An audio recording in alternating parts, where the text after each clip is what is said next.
সম্মানিত দর্শক, আসসালামু আলাইকুম। আমরা নার্সারি থেকে রজনীগন্ধা ফুল কি দেখে রজনীগন্ধা ফুল গাছ কিনবো? আমরা যদি দেখি, দেখেন আমি কিভাবে আনছি। আমি ওইটা কিনা ওদের পানিতে ধুইয়া তারপরে আনছি। এই যে দেখেন আপনারা, এই যে অনেকগুলা গাছ বের হইতেছে। তো আমরা যদি এই ধরনের কুশিযুক্ত যদি আমরা রজনীগন্ধা গাছ কিনি, তাহলে ইনশাল্লাহ আমরা 1 বছরের মধ্যে অনেকগুলা ফুল পাবো, গাছ পাবো, এবং ফুল তো ইনশাল্লাহ 2 মাসের মাঝে আয়া পড়বো। যেহেতু আমি এই যে দেখেন আপনারা, গাছে ফুল ধরা অবস্থায় আমি আনছি, তাইলে এটা হয়তো 1 থেকে 2 মাসের মধ্যে ফুল এসে পড়বে, কিন্তু আমরা অনেকগুলা গাছ পাবো। তো অনেকগুলা গাছ পেলে এটা আমরা আবার সামনের বছর উঠে এভাবে মাথা ভেঙে ভেঙে অন্য অন্য কোথাও লাগাতে হবে। তো আমরা নার্সারি থেকে রজনীগন্ধা ফুল গাছ কিনলে ঠিক এইভাবে কিনবো। আর এটা হলো আপনার লাল রজনীগন্ধা, আর এটা হলো আপনার সাদা রজনীগন্ধা। আমরা এটা প্রমাণ সহ দেখেন, এই যে দেখেন। তো আমরা এখন এটা কিভাবে রোপণ করলে ভালো হবে, আসুন আমরা একটু দেখি। তো এই যে দেখেন, এটা আমি কিন্তু এই যে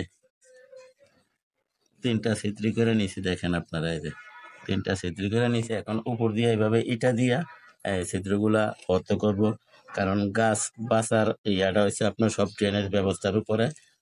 আমরা এখন একটা নেট দিয়ে দিলাম, যাতে ছোট ছোট আরো অনেকগুলো ছিদ্রি আছে, যেগুলি আপনার নেট মাটি দিয়ে বদ্ধ না হয়, নেটে যাতে মাটিটা যাওয়ার প্রতিবদ্ধকতা সৃষ্টি করে, সেই জন্য আমরা এইভাবে দিলাম।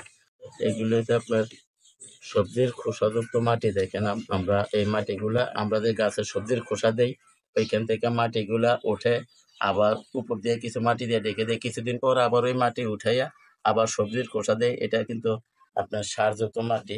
তো আমরা এখন দুইটা গাছ আমরা এই যে 2টা গাছ 2 জায়গায় রোপণ করব। তো ভিডিও বড় হয়ে যায়, বিধে আমি টেনে টেনে দেখাইতেছি ভাই। সবজির খোসাযুক্ত এই মাটি, এই কারণে এখানে আমরা কোনো রাসায়নিক সার ব্যবহার করার প্রয়োজন নাই। যদিও কোনো সারের প্রয়োজন হয়, পরে আমরা সেখানে তরল জৈব সার ব্যবহার করব।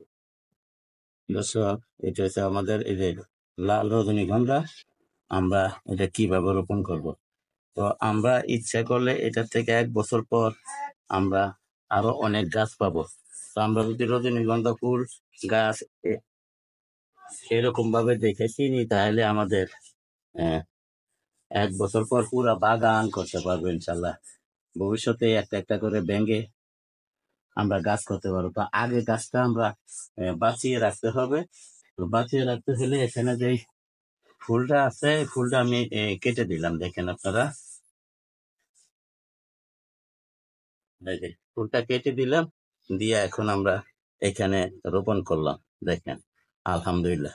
একটু সোজা কইরা বসাতে হবে ভাই, গাছটা যাতে একদিকে গাছ আছে একদিকে গাছ নাই, একদিকে শিকড় আছে একদিকে শিকড় নাই, সেই জন্য আমরা একটু সোজা করে বসাতে হবে। দেখেন, আলহামদুলিল্লাহ। তো আমরা যদি রজনীগন্ধা গাছ এইভাবে কুশিযুক্ত দেখে কিনি, তাহলে তাও ভাই এইভাবে হতো না। এইভাবে হয়েছে, আমি যাই দেখছি আপনার নার্সারির লোকেরা ছোট ছোট পলি ব্যাগে এই একটা একটা করে ভেঙে রোপণ করতেছে। ওই অবস্থায় আমি এই 2টা কিনে আনছি ভাই। তা আলহামদুলিল্লাহ।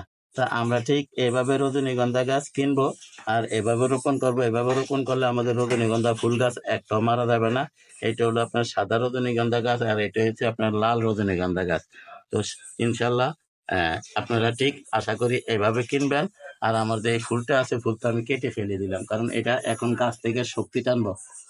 তো দয়া করে আমার চ্যানেলটা সাবস্ক্রাইব করেন এবং বেল আইকনটা বাজাই দেন, আমি যাতে এই ধরনের ভিডিওগুলো ছাড়ার সাথে সাথে আপনাদের হাতে পৌঁছায় যায়, আপনারাও দেখতে পারেন, শিখতে পারেন, জানতে পারেন। ইনশাল্লাহ পরবর্তী আপডেট আপনাদেরকে দেব। এখন আমি এই যে শিকড়, মাঝে মাঝে শিকড় বের হয়ে রয়েছে, এটি আমি ডেকে দিতেছি। আশা করি বিষয়টা বুঝতে পারছেন। আমি এখানে এখন আর কোনো সার দেব না। ওই গাছ যে নতুন নতুন কুশিগুলো আছে সাইড দিয়ে, এগুলি গাছ ফেটে বার হবে। তো বের হলে আবার আপনাদেরকে নতুন আপডেট দেবো ইনশাল্লাহ। এই যে হয়ে গেল। তো সবাইকে ধন্যবাদ জানিয়ে আজকের মতো এখানে রাখি। আসসালামু আলাইকুম ওয়া রাহমাতুল্লাহি ওয়া বারাকাতুহু।